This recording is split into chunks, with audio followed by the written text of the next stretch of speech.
नमस्कार, मैं हूं आपके साथ गौरव राजेंद्र। बुलेटिन की शुरुआत करते हैं। खबर झारखंड के राज्यपाल संतोष गंगवार विनोद बिहारी महतो की 102वीं जयंती को लेकर बोकारो पहुंचे हैं और ऐसे में जो है बोकारो की परिसर में उन्हें गार्ड ऑफ ऑनर दिया गया है। उसके बाद चंदन क्यारी स्थित विनोद बिहारी महतो स्टेडियम पहुंचे। वहां पर उन्होंने स्वर्गीय विनोद बिहारी महतो की प्रतिमा पर माल्यार्पण कर उन्हें श्रद्धांजलि दी। तो वहीं राज्यपाल ने बताया कि विनोद बिहारी महतो एक जुझारू व्यक्ति थे। झारखंड राज्य बनाने में उनकी अग्रणी भूमिका थी। वह झारखंड के महानायक थे। उनका मानना था कि जब तक जो है शोषण पीड़ित समाज मुख्यधारा में नहीं आता और तब तक जो है समाज का भला नहीं हो सकता है। और भी बहुत सी बातें उन्होंने विनोद बिहारी महतो से जुड़ी हुई लोगों को साझा की।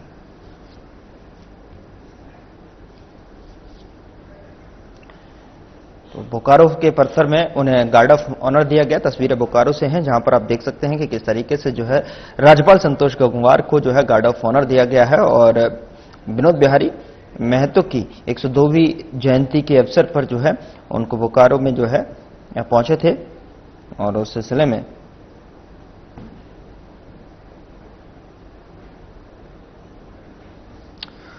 प्रतिमा पर जो है विनोद बिहारी महतो की प्रतिमा पर माल्यार्पण भी किया, उन्हें श्रद्धांजलि दी और उन्होंने उनकी जो बातें थीं वो भी जनता तक जो है शेयर की हैं और लोगों को संबोधित किया। जब से हमारे लोकतंत्रिक व्यवस्था में हमको जो काम दिया गया है उस काम के बाद हमने लिखा बोलना शुरू किया है। पहले हम बगैर लिखा हुआ बोलते थे और लोग हमारी बात को समझते थे, पर अब हमारी कुछ मजबूरी है। हम बहुत सी बातें चाहते हुए भी नहीं बोल सकते और वास्तव में आज हम यहाँ पर एक महान विभूति एवं झारखंड आंदोलन के महानायक के रूप में हम सब लोग जानते हैं श्री विनोद बिहारी महतो जी की जयंती मना रहे हैं। मैं उन्हें श्रद्धा सुमन अर्पित करता हूं। उधर पलामू जिला मुख्यालय से 85 किलोमीटर की दूरी पर हैदरनगर देवी धाम ऐतिहासिक धार्मिक आस्था का केंद्र है। चैत्र नवरात्र में यहां पर बड़ी संख्या में श्रद्धालु देवी मां के दर्शन व पूजन के लिए पहुंचते हैं और यहां पर उत्तर प्रदेश, बिहार, छत्तीसगढ़, ओडिशा, पश्चिम बंगाल के साथ साथ पूरे देश के लोग जो है पूजा अर्चना और मन्नत मांगने आते हैं। बताते चलें कि हैदरनगर धाम पर हर साल चैत और शारदीय नवरात्रि के दौरान भूत मेला लगता है और जो है जिसमें प्रेत बाधा से मुक्ति पाने के लिए दूर दूर से लोग आते हैं। यह मेला 9 दिन तक चलता है। यहाँ लोग देवी मां की पूजा करते हैं और ओझाओं द्वारा झाड़ फूक और तंत्र मंत्र से प्रेत बाधा दूर कराई जाती है। मान्यता है कि देवी धाम मंदिर में प्राचीन एक वृक्ष भी है जिसमें हजारों की संख्या में लोहे का कील ठोकी गई है और जिसकी तस्वीर स्क्रीन पर है, जहां पर इन किलों में भूत प्रेत कैद होते हैं। मेले के बारे में मुख्य बातें यह हैं कि मेले को भूत मेला के नाम से भी जाना जाता है। साथ ही ऐतिहासिक धार्मिक केंद्र हैदरनगर देवी धाम नवरात्र पर श्रद्धालुओं की यहां पर भीड़ टूटती है और ये जो वृक्ष है वो ऐतिहासिक माना जाता है। इसमें कील ठोक कर जो है भूत प्रेतों को कैद किया जाता है। तो इस मेले की मान्यता लोगों में दूर दूर तक है। दूर दराज से लोग जो है यहाँ पर पहुँचते हैं और ऐतिहासिक धार्मिक केंद्र के रूप में ये देवी धाम माना जाता है।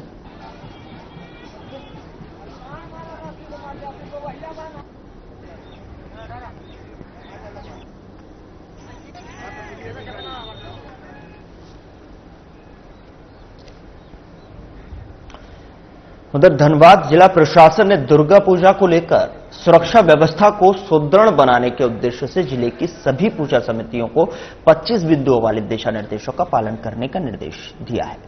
वरीय पुलिस अधीक्षक प्रभात कुमार ने बताया कि सभी समितियों को इन नियमों के अनुपालन का शपथ पत्र देना अनिवार्य होगा। बता दें कि निर्देशों में भवन निर्माण, अग्निशमन और विद्युत विभाग से अनापत्ति प्रमाण पत्र लेना, सीसीटीवी कैमरा, कंट्रोल रूम बनाना, महिलाओं और पुरुषों के लिए जो है अलग बैरिकेडिंग प्रवेश निकास द्वार और आकस्मिक निकासी पार्किंग, हेल्प डेस्क और पंडाल निर्माण में ज्वलनशील वस्तुओं के प्रयोग से बचने की हिदायत दी गई। शहर में सुरक्षा के मद्देनजर 800 अतिरिक्त पुलिस बल की तैनाती भी की जाएगी, जिसमें सशस्त्र महिला बल और लाठी पार्टी की शामिल होंगे। प्रशासन ने स्पष्ट किया है कि नियमों की अवहेलना करने वाली समितियों पर सख्त कार्रवाई की जाएगी। यह दुर्गा पूजा को लेकर धनबाद जिला प्रशासन द्वारा जारी किया गया है। एक बार बैठक करके दिशा निर्देश निकाल चुके हैं। उनसे अंडरटेकिंग के लिए भी 25 पॉइंट फॉर्मेट दिया जा चुका है और सभी पूजा समितियों से एक बार फिर से हम लोगों की बैठक भी होने वाली है। लेकिन आप लोगों के माध्यम से मैं तमाम पूजा समिति जो पूजा पंडाल का निर्माण कर रहे हैं और पूजा स्टार्ट भी हो गया है, उनको यही संदेश देना चाहते हैं कि ये काफी आस्था और हर्षोल्लास से जुड़ा हुआ पर्व है। इसमें जो भी आगंतुक आते हैं, काफी संख्या में आते हैं, तो उनकी सुरक्षा का विशेष ध्यान रखें। महिलाओं पुरुष के लिए सेपरेट क्यू मैनेजमेंट सिस्टम रखे, सीसीटीवी कैमरा जरूर लगाएं, फायर एक्सटिंग्विशर्स होना चाहिए ताकि आकस्मिकता की स्थिति में निपटा जा सके। इलेक्ट्रिकल फिटिंग्स या इलेक्ट्रिकल वायरिंग्स जो भी लगाते हैं वो स्टैंडर्ड होना चाहिए। संबंधित डिपार्टमेंट से उसका अप्रूवल ले ले, एनओसी ले ले और प्रत्येक पूजा समिति कम से कम 20 वॉलंटियर्स रखे ताकि अधिक से अधिक संख्या में लोग आएं और तभी उनको किसी प्रकार की दिक्कत नहीं हो। हम लोग लगातार मॉनिटरिंग कर रहे हैं, हमारी पूरी व्यवस्था रहेगी। कंट्रोल रूम 24/7 हाजरत रहेगा। कहीं भी किसी भी आकस्मिकता की स्थिति में कंट्रोल रूम से संपर्क कर इमीडिएटली सूचना दे ताकि वहां रिस्पॉन्ड किया जा सके। उधर धनबाद में जेएमएम के छात्र संगठन और एसएसएलएनटी कॉलेज की प्राचार्य के बीच मंगलवार को खूब कहासुनी हुई। विवाद इतना बढ़ गया कि आक्रोशित छात्रों कॉलेज गेट के बाहर ही नारेबाजी करते हुए प्राचार्य का पुतला फूंक दिया। और दरअसल धनबाद के एसएसएलएनटी महिला कॉलेज में झामुमो छात्र संगठन के द्वारा विनोद बिहारी महतो की जयंती पर कैंपस में अलग से एक श्रद्धांजलि कार्यक्रम का आयोजन किया जा रहा था, जिसकी अनुमति कॉलेज प्रशासन ने नहीं दी। इस बात को लेकर दोनों पक्ष आपस में भिड़ गए और कॉलेज में जमकर हंगामा हुआ। नाराज छात्र नेताओं ने नारेबाजी करते हुए प्रिंसिपल का पुतला फूंका और सूचना के बाद पहुंची पुलिस ने समझाकर मामले को शांत कराया। स्पर्श चौधरी, ये कार्ड मेरे पास आया तो हमने अपने स्टाफ को बोला कि इस बच्चे को भेज दो मेरे पास, क्या बात है, बात करेंगे। तो वो जाके मैसेज देने गया तो वो बोला कि नहीं हम लोग सब आएंगे। हमने अपने स्टाफ को बोला कि भाई यहाँ पे झारखंड यूनिवर्सिटी ऑफ टेक्नोलॉजी का एग्जामिनेशन चल रहा है और उस एग्जामिनेशन के हम सेंटर सुपरिटेंडेंट हैं। कहने कि मैंने जबरदस्ती कुर्सी खींच करके ले गया है और रोड पे विनोद बिहारी महतो का फोटो रख करके माल्या अर्पण कर रहा है। ये एक हमारे जिसको कहते हैं कि झारखंड के आंदोलन के पुरोधा को अगर आप रोड पे रख करके आप उनको माल्या अर्पण कीजिएगा। झारखंड छात्र मोर्चा के जिला कोषाध्यक्ष स्पर्श चौधरी के द्वारा तो ये उनके व्यक्तित्व को बहुत बड़ी बेइज्जती वो लोग कर रहे थे। प्रिंसिपल से वहाँ मिलने के लिए हम लोग गए तो प्रिंसिपल नहीं मिली, हम लोग से बोला नहीं मिलेंगे, हम लोग नहीं मिलेंगे। उसके बाद तो हम लोग शांतिपूर्वक वहाँ आपका कॉलेज कैंपस में विनोद बिहारी जी का फोटो लेके हम लोग जैसे जयंती मनाते हैं। हम लोग 30-40 स्टूडेंट थे, 30-40 स्टूडेंट। अचानक वहाँ से प्रिंसिपल आई, बोले नहीं मानेगा विनोद, यहाँ कोई जयंती वयंती नहीं मानेगा, हटाओ ये सब हटाओ। हम लोग बोले हटाना है तो आप हटा दीजिए अपने हाथ से। उसके बाद हम लोग से पूरा धक्का मुक्की करने लगा। इनके हाथ से मोबाइल छीना, बोला उठा के पटक देंगे। इनसे कॉमर्स के कोई टीचर है, हमको नहीं पता, वो बोल रहे हैं कि हम लोग बोल रहे हैं कि आप एक महिला को कैसे टच कर सकते हैं। तो बोला हम लोग टच कर सकते हैं, कोई दिक्कत नहीं है। श्रद्धांजलि के लिए और भी लोग करते हैं और भी पार्टियां करती हैं, कहीं कोई दिक्कत नहीं होता। बीसीसीएल एरिया 9 बस्ताकोला कोलियरी कार्यालय के मुख्य गेट पर ग्रामीणों ने तालाबंदी कर जोरदार धरना प्रदर्शन शुरू कर दिया। बता दें कि प्रदर्शन कर रहे ग्रामीण 15 दिनों से जले 500 केवी ट्रांसफार्मर के कारण बिजली संकट झेल रहे हैं। इससे करीब 20,000 की आबादी प्रभावित है। नवरात्रि की तैयारियों के बीच में लोग अंधेरे में जीवन बिताने को मजबूर हैं। साथ ही आपको बता दें कि प्रदर्शनकारी प्रबंधन के खिलाफ नारेबाजी कर रहे हैं और एरिया इंजीनियर निर्माता दास को हटाने की मांग कर रहे हैं। चेतावनी दी गई है कि मांगे नहीं मानी गई तो परियोजना डिस्पैच की पूरी तरह से ठप कर दिया जाएगा। ट्रांसफार्मर के मांग के लेके आज 3 महीना से मैनेजमेंट को चिट्ठी सूचना सब दे रहे थे कि भाई लगाइए यहाँ वर्कर, और मैनेजमेंट का ढुलमुल नीति के कारण सिस्टम आज बैठ गया। 15 तारीख को ट्रांसफार्मर हमारा जल गया। अब 15 तारीख से आज कितना तारीख हो गया? 23 तारीख। अभी तक कोई ही नहीं है। ये लोग केवल कोरा झूठा आश्वासन दे रहा है कि शनिवार को मिल जाएगा, शनिवार को ट्रांसफार्मर देगा, एतवार सोमवार मंगल 3 दिन बंदी है, तो देगा कब? अब पूजा का समय है, लोग ऐसे त्राय कर रहा है, दुनिया भर के गर्मी है। अभी इलेक्ट्रिक सिस्टम को 90 लाख रुपया का बजट मिला, 50 लाख चला गया इनका कमीशन खोरी में, 40 लाख चला, अभी भी बचा हुआ है। ट्रांसफार्मर मैनेजमेंट हम लोग का जब तक व्यवस्था नहीं देता है, और अभी हम लोग बस्ता कोला टुल्लेरी का केवल कार्यालय को बंद किए हैं। यहाँ पर हम लोग धरना बैठे हैं। ट्रांसफार्मर जलने के बाद हम लोग 15 तारीख को हम लोग लगातार प्रयास किए। ये इंजीनियर बोले जाते हैं, उन्होंने वहन नहीं किया। साल में डेट पे डेट देते जा रहे हैं। आज हम लोग बाध्य होकर आज ग्रामीण और सार्वजनिक रूप से आज हम लोग धरना दिए हैं। यदि इससे नहीं सुनेंगे तो राष्ट्रपति में जाएगा। लातेहार जिला मुख्यालय स्थित डालडा फैक्ट्री में तैनात सशस्त्र सीमा बल 32वीं बटालियन के द्वारा मानव संसाधन विकास कार्यालय अंतर्गत मोटर ड्राइविंग प्रशिक्षण का शुभारंभ मंगलवार को किया गया, जहां पर लातेहार के चयनित कल 7 युवक को मोटर ड्राइविंग का प्रशिक्षण दिया जाएगा। इस संबंध में सशस्त्र सीमा बल 32वीं बटालियन के कमांडेंट राजेश सिंह ने बताया कि वाहन चालक और वाहन चलाना अलग बात है, मगर नियम के अनुसार वाहन चलाना मुख्य बात है। बटालियन समय समय पर जो है सामुदायिक कार्यक्रम के तहत में आम लोगों को रोजगार स्वरोजगार से जोड़ने के लिए तरह तरह के प्रशिक्षण का आयोजन करती है।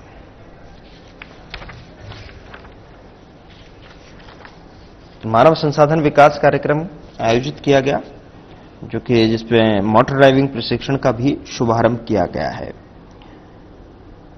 और सशस्त्र सीमा बल ने यह आयोजन किया था, जिसकी तस्वीर स्क्रीन पर है, जहां पर जो है जिसके तहत में मोटर ड्राइविंग प्रशिक्षण यहां पर दिया गया है। और वाहन चलाना अलग बात है। ये 32वीं बटालियन के कमांडेंट राजेश ने बताया कि बटालियन समय समय पर सामुदायिक कार्यक्रम के तहत में रोजगार स्वरोजगार से जोड़ने के लिए प्रशिक्षण का आयोजन करती है।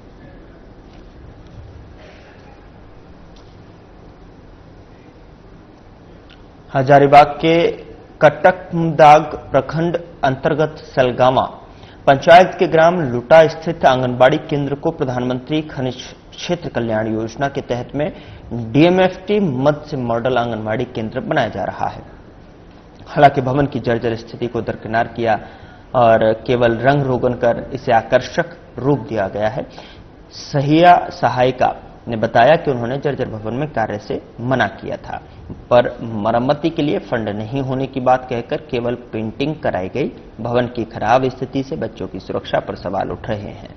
स्थानीय मुखिया प्रतिनिधि महेश कुमार ने भी बताया कि उन्हें इस कार्य की सूचना नहीं दी गई है। उनका कहना है कि रंग रोगन से पहले भवन की मरम्मत जरूरी थी। यह स्थिति न केवल प्रशासन की लापरवाही को दर्शाती है, बल्कि छोटे बच्चों को और स्टाफ की सुरक्षा को भी खतरे में डाल रही है। प्रशासन ने शीघ्र कार्रवाई की मांग की जा रही है। सलगांव पंचायत के मुख्य प्रतिनिधि होने के नाते कि ये मॉडल आंगनबाड़ी तो बनी हुई है, लेकिन इस बिल्डिंग की जर्जर स्थिति काफी है। और यहाँ पे देखने वाली चीज है कि बिल्डिंग जो है काफी जर्जर स्थिति में, छोटे छोटे बच्चे पढ़ते हैं, क्योंकि हम लोग को भी डर लगा हुआ रहता है। हम लोग सूचना आगे तक तो किए हुए हैं कि इसको जो है तोड़ करके फिर नया से बनवाया जाए, और ताकि जो है बच्चे की भविष्य भी सुरक्षित रहे और जिंदगी भी सुरक्षित रहे। कि पहले मरम्मत करवा दीजिए, उसके बाद पेंटिंग करवाइए। तो उन्होंने बोला कि अभी पेंटिंग करवा लीजिए, जब मरम्मती का फंड आएगा तो मैं करवा दूंगा। किसके माध्यम से हो रहा है ये काम? डीएमएफटी में से हो रहा है जी? डीएमएफटी में से हो रहा है क्या? हाँ। तो पहले पेंट, उसके बाद काम इसका? हाँ। मतलब फंड में अभी नहीं आया था, इसके लिए नहीं हुआ। जब फंड में आएगा मरम्मती का तो होगा। शिकायत आप लोग किए थे इसका? जी जी, कितना बार गया है चिट्ठी, मैंने अभी चिट्ठी दिया है अभी। उधर धनबाद पुलिस को विधि व्यवस्था संधारण और अपराध नियंत्रण के लिए एक नई ताकत मिली है। मंगलवार को पुलिस केंद्र में आयोजित कार्यक्रम के दौरान एसएसपी प्रभात कुमार ने 68 पेट्रोलिंग बाइकों को हरी झंडी दिखाकर रवाना किया। बता दें कि पिछले जून महीने में भी सिटी हॉक्स पेट्रोलिंग की शुरुआत की गई थी, जिसके तहत 50 बाइक मुहैया कराया गया था। नई लॉन्च हुई बाइकों में से 60 बाइक जिले के विभिन्न थानों को आवंटित की गई हैं और जबकि 8 बाइक ट्रैफिक पुलिस को सौंपी गई हैं। इन पेट्रोलिंग बाइकों पर 24 घंटे 3 शिफ्टों में गश्त व्यवस्था की गई है। हर बाइक पर एक पदाधिकारी के साथ एक जवान तैनात रहेंगे जो थाना क्षेत्र में निरंतर गश्त करेंगे। एसएसपी ने बताया कि पेट्रोलिंग बाइकों की तैनाती के अपराध नियंत्रण और सड़क सुरक्षा और आम लोगों की सुरक्षा व्यवस्था और मजबूत होगी। खासतौर पर दुर्गा पूजा जैसे त्योहारों के दौरान भीड़भाड़ और संवेदनशील इलाकों में इन बाइकों से त्वरित कार्रवाई संभव हो सकेगी।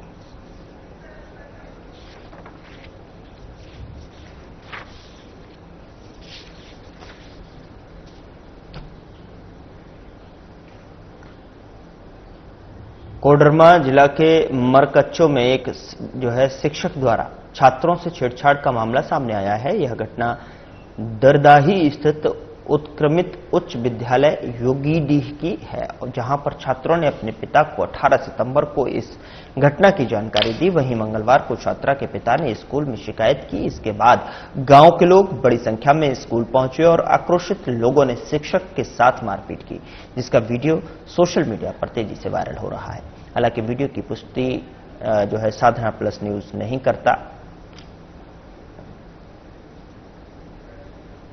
तस्वीरें स्क्रीन पर देखें किस तरीके से मारपीट का वीडियो अब सोशल मीडिया पर तेजी से वायरल हो रहा है।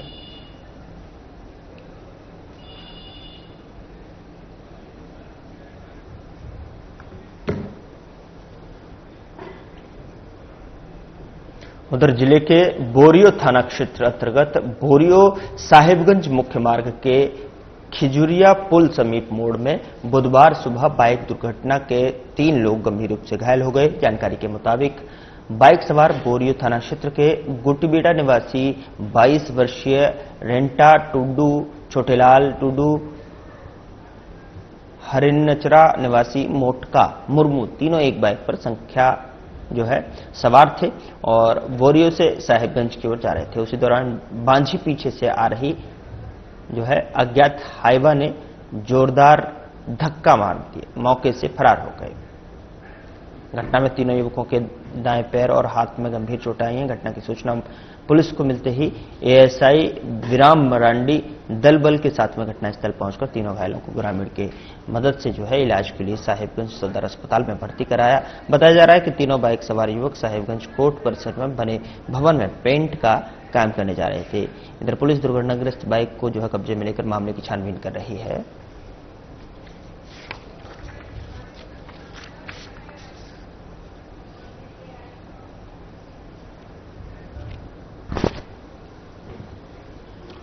धनबाद जिले के टुंडी अंचल क्षेत्र अंतर्गत बरवाटांड पंचायत के पिपराटांड गांव में दर्जनों डायरिया से पीड़ित मरीज मौत के मुंह में जूझ रहे हैं। बता दें कि ग्रामीणों ने स्वास्थ्य विभाग की लापरवाही का नतीजा बता रहे हैं। ग्रामीणों का आरोप है कि करीब 1.5 महीना से गांव में डायरिया से पीड़ित चल रहे वहां के निवासी लोग स्वास्थ्य विभाग के द्वारा गांव में कैंपिंग नहीं किया गया, जिससे यहां रेखा देवी उम्र 25 वर्ष की मौत हो गई। तब जाकर टुंडी सामुदायिक स्वास्थ्य केंद्र के प्रभारी डॉक्टर श्रवण कुमार गांव में आए। ग्रामीणों का यह भी आरोप है कि गांव के रास्ता नहीं होने के कारण हम लोग को मरीजों को खटिया में लाद के ले जाना पड़ता है मुख्य मार्ग तक, जिसकी दूरी लगभग 1 किलोमीटर तय करना पड़ता है।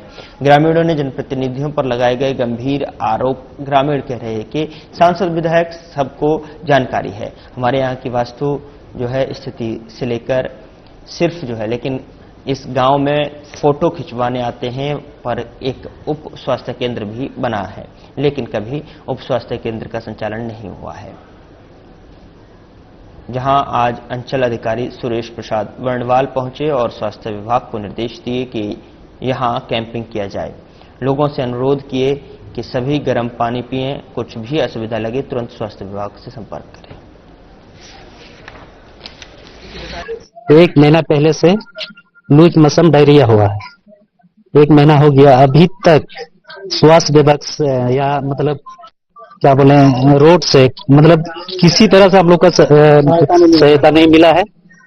उतना दिन से प्रभारी को भी हम बोले कि सर लगाइए कैम लगाइए, आज तक नहीं लगाया। आज मतलब एक डेट हुई, इसके बाद सर डेट मतलब कैम लगा रहा है। आज जो जिनका डेथ हुआ है, जिनका मृत्यु है, उनका क्या नाम? रेखा देवी। कितना उम्र होगा? 25 वर्ष। के द्वारा जब से डायरिया का हम लोग को यहाँ बताया गया कि डायरिया गांव में हुआ, उस समय से जितने भी मेडिकल टीम है सभी के द्वारा डेली विजिट करके जो भी दवा घर घर जाकर हम लोग द्वारा दिया गया और ब्लीचिंग का भी छिड़काव किया गया। और जो भी हमारे यहाँ जो मरीज यहाँ पे जो पीड़ित थे डायरिया से, मरीज को एम्बुलेंस द्वारा CHC टूरने में भर्ती करा गया। अभी भी 3-4 मरीज इलाजरत हैं। बाकी मरीजों का स्थिति ठीक होने के बाद यहाँ 2-3 मरीज वापस लौट के आए हैं। कितने की मृत्यु हुई है? कितने मरीजों की मृत्यु हुई है? आज ही एक मरीज जो महिला है उन्हीं का डेथ हुआ। इसके पहले क्या नाम है उनका? कोई भी डेथ नहीं हुआ है।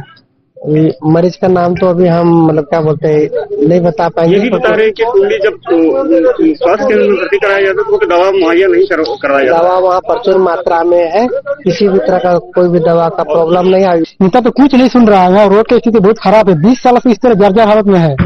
यहाँ आता है विधायक या कोई भी नेता आता वोट लेने के समय बोलता है हम लोग वोट दे, हम रोड बना के आप लोग को दे देंगे, लेकिन झूठा आश्वासन दे के हम चला जाता है। यहाँ पर आप लोग कितने दिनों से बसे होंगे? लगभग होगा एकदम 1932 से यही है हम लोग। लेकिन अभी तक आप लोगों को रोड का नहीं हुआ। उधर झारखंड के पूर्व CM सह नेता प्रतिपक्ष बाबूलाल मरांडी अपने 2 दिवसीय साहिबगंज दौरे पर रहे। वहीं साहिबगंज के मडरो फॉसिल्स पार्क के कला संस्कृति भवन में आयोजित कार्यकर्ता सम्मेलन में पूर्व CM बाबूलाल मरांडी ने शामिल होकर उपस्थित कार्यकर्ताओं से संगठन की मजबूती को लेकर चर्चा की। इसके बाद मंच को संबोधित करते हुए कहा कि जो है पूरे राज्य में एक ऐसा जिला है साहिबगंज जहां पर जो है पत्थर के कारोबार और सड़कों पर पुलिस की अवैध उगाही सबसे ज्यादा होता है। यहाँ के पत्थर देश के कई राज्यों में जाते हैं, लेकिन दुर्भाग्य है कि साहिबगंज कुछ सड़कों को जो आज तक नहीं बनी है। आगे बताया कि मौजूदा राज्य सरकार राज्य में काम करने वाला नहीं बल्कि कमाने वाला सरकार बन गया है, जो विकास नहीं करती बल्कि अपनी तिजोरियां भर रही है। साथ ही यह भी बताया कि झारखंड में हर तरफ लूट खसोट और अवैध उगाही का खेल धड़ल्ले से चल रहा है। यह सरकार आबुआ सरकार नहीं बल्कि माफियाओं का सरकार है।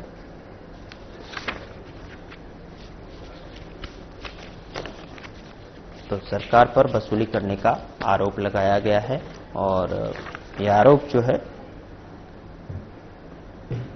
बाबूलाल मरांडी ने 2 दिवसीय साहिबगंज दौरे के दौरान जो है लगाया है। साफ तौर पर उन्होंने कहा है कि अभी तक यहां पर अब सड़क तक नहीं बनी है, लूट खसूट का खेल जो है धड़ल्ले से जारी है।